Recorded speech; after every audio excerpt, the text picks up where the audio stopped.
Primary socialization is a fundamental concept in sociology that refers to the initial phase in an individual's life where they learn and internalize the cultural norms, values, behaviors, and social skills necessary to function effectively within their society. This critical process predominantly occurs during early childhood and is primarily facilitated by close family members. Through these early interactions, children develop a fundamental understanding of their social world, which significantly influences their future behaviors and interactions.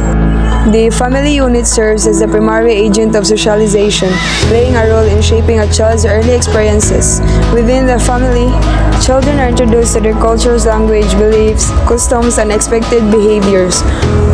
For instance, they learn basic social skills such as communication, manners, and distinction between right and wrong.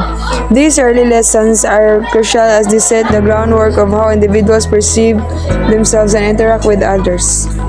Primary socialization is a crucial process that lays the foundation for an individual's integration into society. Through interactions with family members, children learn the essential norms, values, and behaviors that guide their actions and shape their identities. Understanding this process provides valuable insights into how individuals become functioning members of their society and how cultural continuity is maintained across generations.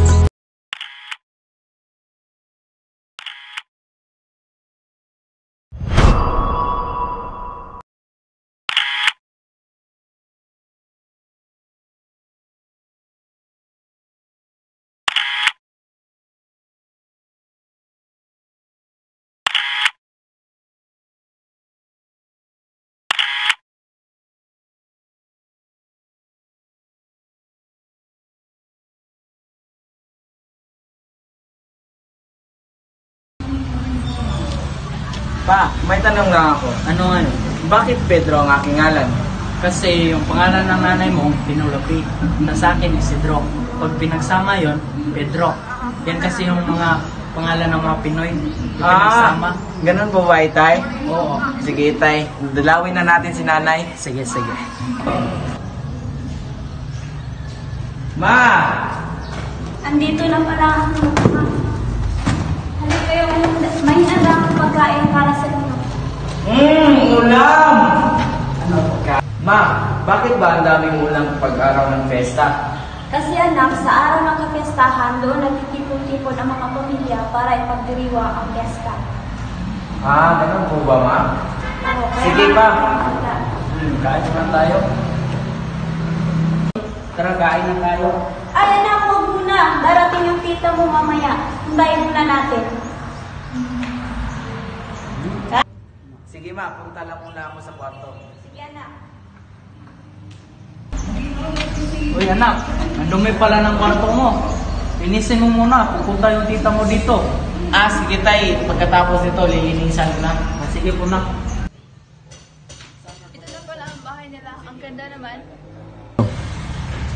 Tao po! Andito na pala ang kapatid ko. Halika.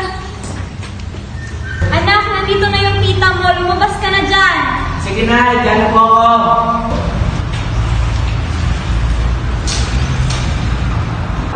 Anak, yung tita mo pala, magmano ka. Hi, tita. Mano po, tita. Tay, bakit ba kailangan natin magmano? Kasi ang pagmamano, magpapakita ng respeto sa nakakatanda. Ganon po, Tay. Mano po, Tay. Ikaw talagang bata na. Pedro, halina kayo. Kumain na tayo. Halina, kumain na tayo. Gutom na ako. Huwag muna, Pedro. Magdasal muna tayo.